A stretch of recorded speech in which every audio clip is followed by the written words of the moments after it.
Hello everyone, welcome to my channel. Good morning. ये हो रहा है मॉर्निंग का टाइम और यहाँ देखिए तृप्ति हो रही है तैयार स्कूल जाने के लिए। तो आज तृप्ति अकेले ही तैयार हो रही है क्योंकि आज तानिया स्कूल नहीं जाएगी।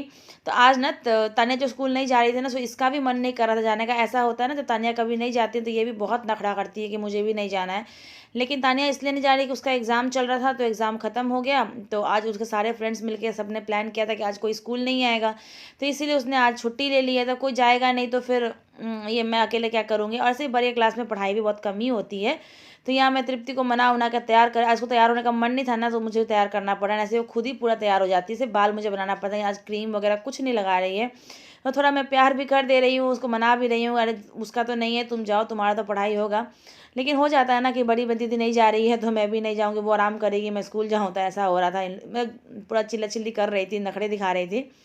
और ना आजकल जानते हैं इसका भी हेयर फॉल होना शुरू हो गया है। पता नहीं क्यों आजकल हेयर फॉल इतना हो रहा है ना। अब मतलब तृप्ति का भी थोड़ा थोड़ा होना शुरू हो गया है। तो यहाँ देखिए आज वो सॉक्स भी खुद से नहीं पहन रही, रोज़ पहन लेती लेकिन आज उसको नहीं पहनना था। आज सब मुझे ही करना है। बोला तुमने मुझे भेज रहे हो ना, तुम ही सारा तैयार करो। तो तैयार हो चुकी है वो, और यहाँ मैं उसको ब्रेकफास्ट दे रही हूँ। कल ना नाइट में बहुत जल्दी ही उसने डिनर कर लिया था, तो उसको अभी भूख लग गई थी। जैसे वो खाती नहीं है जल्दी सुबह सुबह, लेकिन आज खा के जा रही है। तो मैं केलॉग्स देने जा रही थी, चोकोस दूध में। तो वो सिर्फ दूध में नहीं लेती है, तो उसने बोला मम्मी मुझे थोड़ा सा बॉर्नविटा मिला के देना। तो मैं दूध में थोड़ा सा बॉर्नविटा मिला दी और उसके बाद दी हूँ। देखिए कैसे नखड़ा कर रही है, बोले तुम ही खिलाओ, मैं नहीं खाऊंगी खुद से। तो मुझे वही थोड़ा सा गुस्सा करने लगी, खाओ खुद से, मैं तो कुछ काम कर लेती हूँ, मैं कब तक खिलाते रहूँगी। तो इसीलिए वो गुस्सा करे, तुम मुझे भेजी, तुम नहीं खिलाती हो मुझको। मतलब मुझे नखरा बहुत दिखा रही थी, मेरे पे चिल्ला रही थी वो। और देखिए ना, वैसे ना रोज़ ना अपना टिफ़िन बॉटल सब खुद से रखती है, लेकिन आज उसने नहीं रखा। आज सब मुझसे ही करवा रही है। तो जाने का मन नहीं था ना, इसीलिए मैं ज़बरदस्ती भेज रही थी। इसे सारा काम उसने मुझसे ही करवाया। फिर उसके जाने के बाद थोड़ी देर बाद का ये, तानिया को मैंने उठा दिया था। तानिया भी उठ चुकी है, वो फ्रेश हो रही है। और तब तक मैं इस रूम का बेडशीट चेंज कर ले रही हूँ।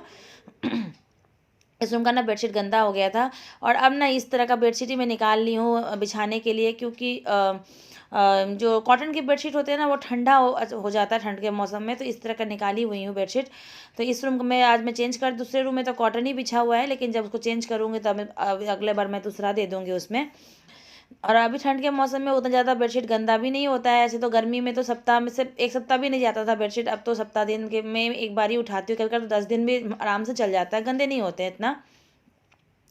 तो बस यहाँ बेडशीट में अरेंज कर देता, तानिया वहाँ फ्रेश भी हो जा रही है। उसके बाद फिर झाड़ू पोछा, डेली का तो मॉर्निंग का यही सब दौरा दौरी काम रहता है सबका। फिर उस रूम को अरेंज कर दिया मैंने अच्छे से, बेडशीट वगैरह चेंज करके। इस रूम का बेडशीट चेंज नहीं करना था, सिर्फ मुझे ठीक ठाक करना था, झाड़ना छोड़ना था, क्योंकि इस रूम का बेडशीट गंदा नहीं था। किसी और दिन उठाऊंगी। तो ये अभी तो कॉटन का ही बिछा हुआ है, कि जब उठाऊंगी तो अब मैं ये कॉटन का बेडशीट नहीं बिछाऊंगी ठंडी भर, क्योंकि काफ़ी ठंडा हो जाता है कॉटन का बेडशीट ठंडी में। इसलिए अब थोड़ा मिक्स है ना, तो वो ठंडा कम होता है। तो देखिए हो गया, यहाँ पे बेडशीट मैंने अरेंज कर दिया था झाड़ झूड़ के। अब करूँगी मैं यहाँ डस्टिंग का काम। तो ऐसा है ना कि यहाँ ना हमारा जो घर है उसके बाहर में रोड वगैरह टूटा है, वो जो क्या क्या कुछ पाइपलाइन वगैरह क्या क्या कुछ काम उनके लिए टूटता फूटता रहता है ना, तो तोड़ा गया है ना। तो इतना ज़्यादा डस्ट आता है, जो भी गाड़ी वगैरह यहाँ से जाती आती है ना, तो इतना ज़्यादा डस्ट उड़ता है। और खिड़की खुला रहता है, और मेरा आपने देखा ही है जो मेन गेट है वो ग्रिल का खुला हुआ है, तो वहाँ से भी डस्ट बहुत ज़्यादा आ जाता है, जिस वजह से मुझे रोज़ ही डस्टिंग का काम करना पड़ता है। मैं अभी कर देती हूँ ना, शाम तक फिर से डस्ट दिखने लगता है सभी चीज़ पर। मैं लेकिन फिर शाम को दोबारा नहीं करती हूँ फिर, लेकिन रोज़ मुझे करना पड़ता है। फिर पूरे घर में मैंने झाड़ू लगाया, और उसके बाद फिर पूरा बाहर तक सीढ़ी वगैरह सब लगाया। आप लोग देख ही रहे हो कितना धूल उड़ रहा है ना, मैं झाड़ू लगा रही हूँ तो। इसी तरीके से ना बहुत ज़्यादा ही यहाँ धूल है, जिस वजह से ठंड के मौसम में भी पूरे घर में धूल ही धूल रहता है।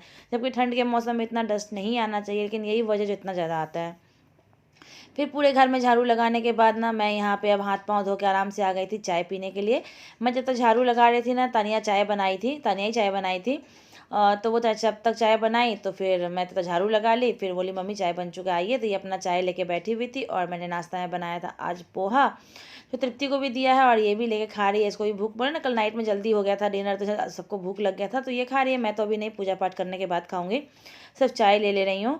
और यहाँ देखिए तनिया का लाड प्यार, इसका ना हमेशा ऐसा ही रहता है। दिन भर बच्चे की तरह, छोटे से बच्चे की तरह चिपकती रहती है हमेशा।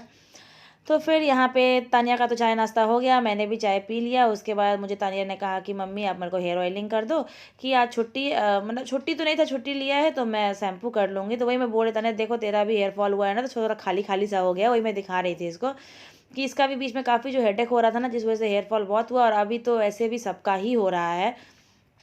पता नहीं क्यों।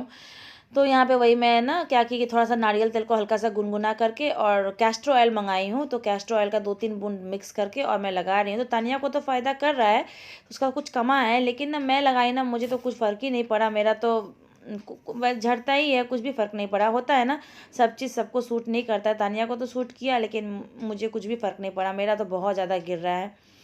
क्या करें, पता नहीं क्या करूँगी, जो कमेगा समझ में नहीं आ रहा है। लेकिन बहुत दुख लगता है, इतना इतना हेयर गिरता है ना, तो मुझे बहुत ज़्यादा दुख लग जाता है। और उसके बाद फिर तान्या का अच्छे से हेयर ऑयलिंग कर दी, वो पढ़ाई कर रही है, तब तक आराम से बाल में हेयर भी में ऑयल जो एब्जॉर्ब होगा, तब तक मैं यहाँ आ गई थी पोछा लगाने के लिए। पहले पूरे घर में लगा लेती हूँ पोछा, तो उस समय तो मैंने पोछा वोछा नहीं लगाया था, पहले झाड़ू लगाया, उसके बाद में चाय पिया, तान्या का हेयर ऑयलिंग किया, अब लगा रही हूँ पोछा।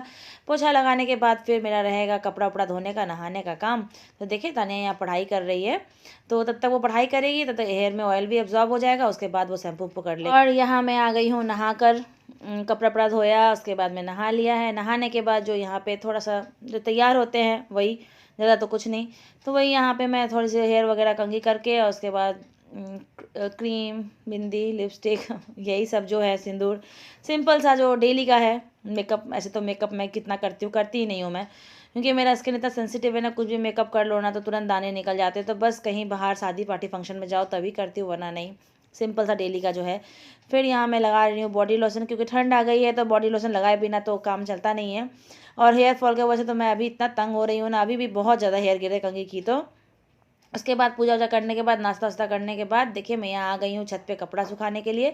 तो नाश्ता करने के बाद ही आई हूँ, कि सोची से धूप में जाऊँगी तो 2 मिनट रुक भी जाऊँगी, और भूख भी तो लग, नहाने के बाद ना भूख लग, नहाए जब तक ना तब तक मुझे भूख नहीं लगती है, लेकिन नहा लो ना तो फिर मुझे भूख बहुत ज़ोरों की लग जाती है। तो मैंने भी नाश्ता कर लिया, उसके बाद आ गई थी कपड़ा यहाँ पे डालने के लिए। और हवा देखिए कितना ज़्यादा चल रहा है, यही ठंडा बढ़ा देता है हवा के कारण। और नीचे कपड़े सूखते भी नहीं है अब, जब ठंड जैसे बढ़ गई है ना, नीचे कपड़े नहीं सूखते हैं।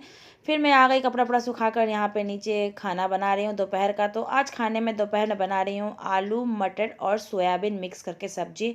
तो सोयाबीन मैं इसलिए मिक्स कर रही हूँ ना, कि तृप्ति है ना, ना मटर पसंद करती है ना आलू खाती है। आजकल तो आलू खाना भी छोड़ दिया, कि बच्चों को आलू कितना ज़्यादा पसंद होता है, लेकिन मेरी तृप्ति को आजकल आलू भी पसंद नहीं आ रहा है, और मटर तो खाती ही नहीं है। जिस वजह से मैं सोयाबीन डाल रही हूँ, ताकि वो खा लेगी खाना। और ठंड के मौसम में तो ऐसे भी बहुत तरह की सब्जियां मिलती है, तो मिक्सर सब्जी अच्छा ही लगता है। ये बच्चों के चक्कर में ना क्या क्या नहीं करना पड़ता, कैसे खिलाएं, क्या खिलाएं, कैसे खिलाएं के चक्कर में कितना कुछ तरीका निकालना पड़ता है खिलाने का। तो मैंने आलू मटर में थोड़ा सोयाबीन मिक्स कर देंगे, सोयाबीन उसको बहुत ज़्यादा पसंद है, तृप्ति तब खा लेगी। और सिंपल तरीके से बना रही हूँ, ज़्यादा कुछ नहीं, बस जीरा का फोड़न देके प्याज डाला, और जो बेसिक मसाले सब कुछ होता है वही सब, फिर धनिया पत्ता प्याज, और अच्छे से भून गया मसाला। तो मैंने इसमें आलू सोयाबीन और मटर जो मैंने फ्राई किया था उसको मिक्स कर दिया, और ग्रेवी वाली सब्जी बनाऊंगी इसकी। दोपहर में आज यही होगा, ग्रेवी की आलू सोयाबीन मटर की ग्रेवी वाली सब्जी और चावल। तो इसीलिए मैं ग्रेवी बना रही हूँ, दाल नहीं बनाऊंगी मैं। आजकल दाल भी तो बच्चे पसंद नहीं करते हैं, क्या करें। आई होप आप लोग को यह वीडियो अच्छी लगे। वीडियो अच्छी लगे तो लाइक शेयर सब्सक्राइब कीजिएगा, और कमेंट करके बताइएगा आप लोग को यह वीडियो कैसी लगी। और देखिए यहाँ यम्मी यम्मी आलू सोयाबीन की सब्जी बन के और मटर के